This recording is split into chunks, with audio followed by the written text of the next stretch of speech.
السلام علیکم دوستو، آپ کا اس چینل پر خوش آمدید۔ میں آپ کا دوست، آپ کا ہوسٹ ایڈوکیٹ عرفان صدیقی۔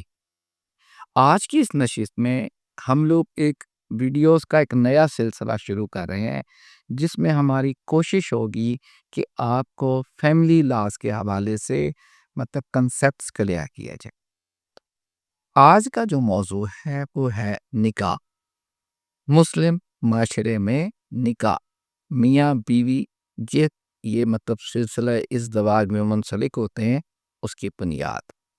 اگر ہم انسان کی تخلیق سے دیکھیں تو پروردگار عالم نے اس دنیا پر جو پہلا رشتہ قائم کیا وہ تھا میاں بیوی کا۔ اچھا، اب یہ نکاح کیا ہے؟ اس کو کیا کہیں گے؟ نکاح کون سا معاہدہ ہے؟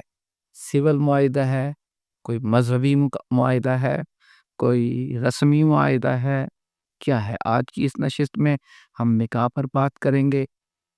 تو نکاح کی اگر ہم ڈیفینیشن دیکھیں تو نکاح کی ڈیفینیشن میں یہ آتا ہے، نکاح اس معاہدے کو کہتے ہیں جس کا مقصد اولاد پیدا کرنا ہے اور اس اولاد کا صحیح النسب ہونا، وہ ایک خاندان کے ایک سلسلے سے کہ وہ ہونا اس میں ظاہر ہوگا، تو اس کو نکاح کہتے ہیں۔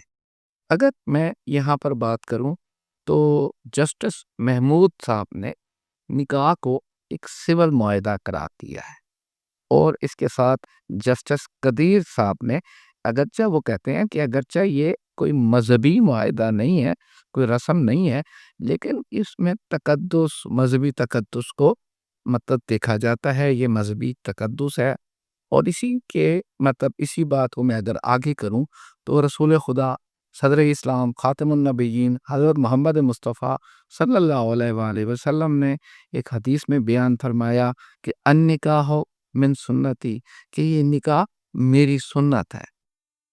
تو آج جو ہم گفتگو کر رہے ہیں وہ ہے نکاح کے بارے میں۔ یہ طے ہو گیا کہ اسلام میں پروردگار عالم کے اس آخری رسول نے جو فرمایا کہ نکاح کرنا سنت ہے۔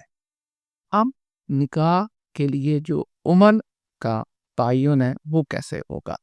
اگر ہم لوگ اس میں مذہب کو دیکھیں تو مذہب اسلام میں فقہ جعفریہ میں، فقہ حنفیہ میں، مالکی میں، شافعی ہر فقہ میں اس کے تعین پر بات کی گئی ہے۔ اور جو ایک متفقہ ہے وہ یہ ہے کہ لڑکا اور لڑکی 16 سال کی عمر میں بالغ ہو جاتے ہیں۔ کچھ فقہ میں لڑکی کی عمر کچھ علاقوں کے حساب سے 9 سال بھی بلوغت بتائی گئی ہے۔ ٹھیک ہو گیا۔ لیکن اگر ہم فیملی لا آرڈیننس 1961 کی بات کریں تو اس میں جو لڑکے کی بلوغت کی عمر ہے وہ 18 سال اور لڑکی کی بلوغت کی عمر 16 سال کہی گئی۔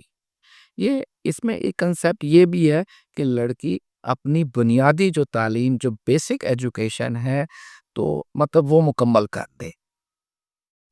اس عمر کے ساتھ یہ نکاح کا معاملہ آگے چلتا ہے۔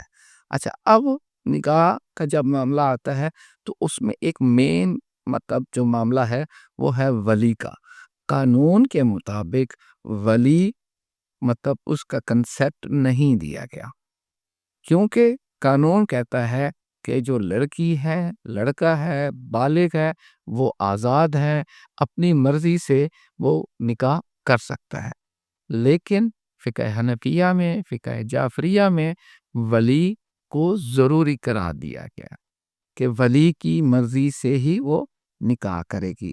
لیکن ساتھ تمام فقہ میں لڑکی کی رائے لینا بھی ضروری قرار دیا گیا۔ یہ مذہب اسلام میں ہے کہ لڑکی کی رائے جان کر ہی اس کا نکاح کیا جاتا ہے۔ اب جب یہ نکاح اس کا پروسیجر شروع ہوتا ہے تو اب عربی زبان ہے، کوئی خطبہ پڑھتا ہے اور آپ اس کو اردو میں بھی انڈرسٹینڈ کر سکتے ہیں کہ بیسکلی ایک ایگریمنٹ ہے کہ دونوں میاں بیوی لیگلائز ہو گئے اور اب یہ اکٹھے ایک گھر میں اکٹھے رہ سکتے ہیں۔ ٹھیک ہو گیا۔ تو اب اس کا جو کوئی بھی معاہدہ ہو اس میں دو ہی چیزیں ہوتی ہیں، ایجاب و قبول، کہ ایک بندہ آفر کر رہا ہے، دوسرا اس کو ایکسپٹ کر رہا ہے۔